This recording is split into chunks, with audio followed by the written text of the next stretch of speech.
Salut à tous, c'est Marie Dupont. Bienvenue sur ma chaîne dédiée à la propreté, l'élimination des taches, le nettoyage et l'ordre dans la maison. N'oubliez pas de vous abonner à ma chaîne. Continuez à regarder pour découvrir nos astuces du jour.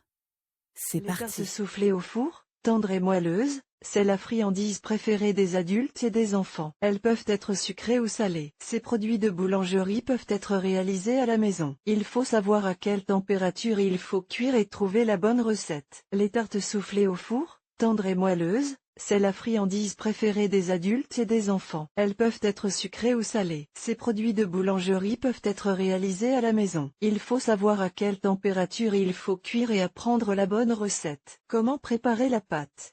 La recette classique sert de base. Pour obtenir une pâte à pyroski savoureuse, souple et gonflée, il est recommandé de respecter les normes de préparation. Il est important de maintenir la température requise et de respecter les règles de pétrissage. Pâte pour galettes cuites au lait.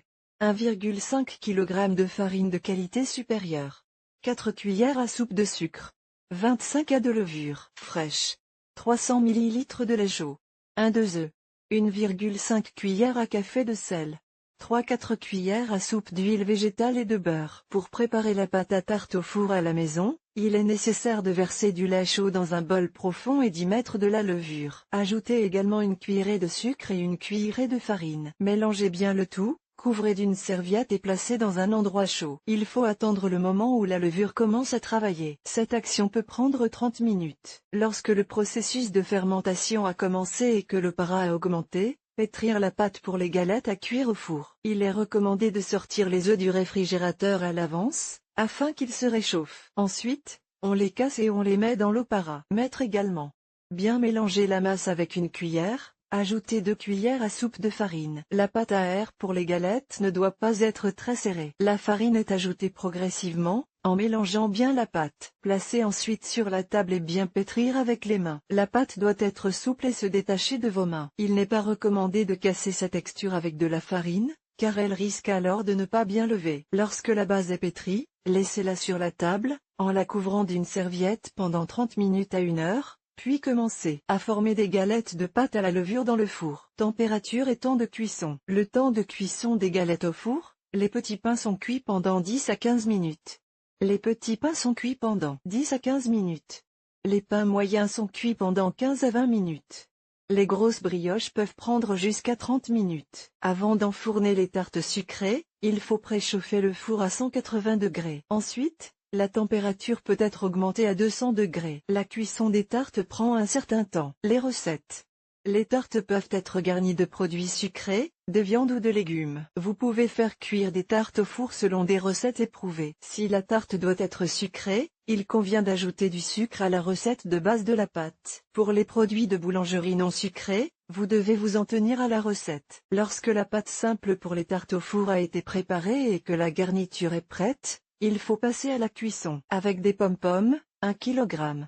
Sucre, 3 cuillères à soupe cannelle, 1 cuillère à café. Épluchez les pommes et enlevez le cœur avec les pépins. Coupez ensuite les pommes en petits morceaux. Faire chauffer une poêle, y verser le sucre et y déposer les pommes. Faire frire à feu doux, en remuant constamment pendant environ 3 minutes. Il n'est pas recommandé d'amener la masse à une consistance trop molle. Après la cuisson, transférez les pommes dans une passoire pour égoutter l'excédent de liquide. Laissez-les dans cet état pendant 10 à 15 minutes. Transférez les pommes dans une assiette, les saupoudrer de cannelle et remuer. Après refroidissement complet, vous pouvez former des tartes maison. Si vous le souhaitez, vous pouvez ajouter des raisins secs cuits à la vapeur. Avec des cerises sucre, 20 g.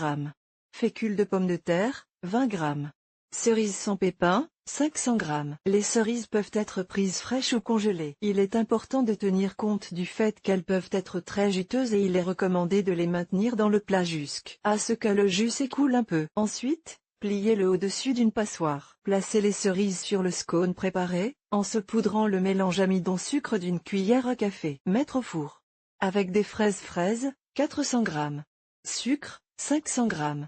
Fécule, 2 cuillères à café. Bien laver les fraises et les couper en plusieurs morceaux selon la taille du fruit. Laissez égoutter un peu de jus pendant 10 minutes. Déposez les fraises sur le pain plat abaissé et les saupoudrer du mélange fécule-sucre. Avec des abricots, 12 piastres sucre, 100 g. Lavez les abricots et enlevez les pépins. Il est préférable de choisir des fruits entiers et intacts, sans signe de pourriture. Cassez-les en deux et disposez-les. Tarte de carême au chouchou, 500 g. Oignons, 1 pièce carotte, 2 pièces sel, poivre du moulin, au goût huile végétale, 30 a. Eau, 110 ml. Le chou doit être râpé, salé et écrasé soigneusement avec les mains. Râpez les carottes sur une râpe à gros grains, hachez l'oignon. Faire chauffer l'huile dans une poêle, faire venir l'oignon et la carotte. Lorsque la friture devient molle, ajoutez le chou et faire frire à feu moyen pendant environ 5 minutes. Versez de l'eau sur le mélange, couvrir avec un couvercle et laisser mijoter pendant environ 15 minutes en remuant. Il est recommandé de saler et de poivrer la farce 5 minutes avant qu'elle ne soit prête et de la laisser refroidir. Avec des pommes de terre, 500 g. Oignons, 1 pièce beurre crémeux, 40 g. Sel, poivre, herbes, selon le goût. Épluchez les pommes de terre, les rincer sous l'eau et les couper en petits morceaux, les mettre à bouillir en ajoutant un peu de sel. Faire bouillir pendant environ 15 minutes. Hacher finement l'oignon et le faire venir dans une poêle jusqu'à ce qu'il soit doré. Après avoir fait bouillir les pommes de terre, les égoutter et les écraser à l'aide d'un pilon jusqu'à ce qu'il n'y ait plus de grumeaux. Ajoutez la friture, remuer et saler si nécessaire. Avec une farce à la viande de porc, 1,5 kg. Oignons, 1 pièce farine de blé, 5 cuillères à café beurre, margarine, 80 g. Herbes, poivre, sel, selon le goût. Il existe 2 façons de préparer des tourtes cuites au four avec une farce à la viande, à partir de viande bouillie ou frite. Pour la première méthode, il faut faire bouillir des morceaux de viande dans de l'eau salée. Faire bouillir jusqu'à ce que la viande soit prête. Faire passer l'oignon et l'ajouter à la viande avec du sel, du poivre moulu et des herbes. Passez tous les ingrédients au hachoir à viande. La deuxième méthode consiste à préparer la viande à l'état de hachis. Pour ce faire, il convient de la laver, d'enlever les pellicules et de la passer au hachoir. Chauffez une poêle avec de l'huile, y déposer la viande hachée et bien la faire frire pendant 10 minutes. Ajoutez de l'eau et laissez mijoter à couvert pendant 5 minutes. Laissez refroidir et ajoutez les herbes, le poivre et le sel au mélange. Conseil utile des boulangers. Pour que la cuisson soit réussie, il faut suivre les recommandations des boulangers expérimentés. Comment cuire les tartes au four? Avant de faire cuire des tartes, il faut les débarrasser des plaques de cuisson inutiles. Le chauffage étant obligatoire, il est utile d'allumer le four avant d'y mettre les produits à cuire. Ne mettez pas les tartes maison sur les parties inférieures, elles risquent de brûler au fond et de rester crues au milieu. Pour éviter le dessèchement, vous pouvez mettre un récipient d'eau dans le four. Ne claquez pas la porte, car les galettes de levure ne lèveraient pas dans le four. Pour vérifier que les pâtés à la levure sont prêts, vous pouvez les percer à l'aide d'un cure-dent. Les maîtres boulangers recommandent de faire cuire les galettes de pâte à la levure au four sur une plaque à pâtisserie recouverte de papier sulfurisé. C'est une meilleure façon de procéder que de graisser cette surface avec de l'huile. Vous éviterez ainsi que le fond de la pâte ne brûle. Si les pâtisseries sont graissées avec du jaune d'œuf avant d'être enfournées, le dessus deviendra rougeâtre. Comment rendre les tartes aérées et moelleuses? Pour ce faire, il faudra laisser les brioches préparées avec la farce sur la plaque de cuisson pendant 30 minutes. Les tartes préparées à partir de pâte à levure pour produits sucrés doivent être enfournées et levées. Ensuite, il est recommandé de les mettre au four et de les faire cuire pendant la durée prescrite et à la bonne température. Une fois que les tartes sucrées au four à base de pâte levée sont cuites, il n'est pas nécessaire de les retirer immédiatement de la plaque. Couvrez-les avec une serviette et laissez-les reposer pendant 10 minutes. Après refroidissement, vous devrez les transférer dans un bol et les asperger légèrement d'eau. Vous pouvez cuire des tartes soufflées sucrées et maigres en même temps. Elles doivent être placées sur des plateaux différents, avoir une forme différente afin de les distinguer. Dans la pièce où ces produits sont préparés, il ne doit pas y avoir de courant d'air frais.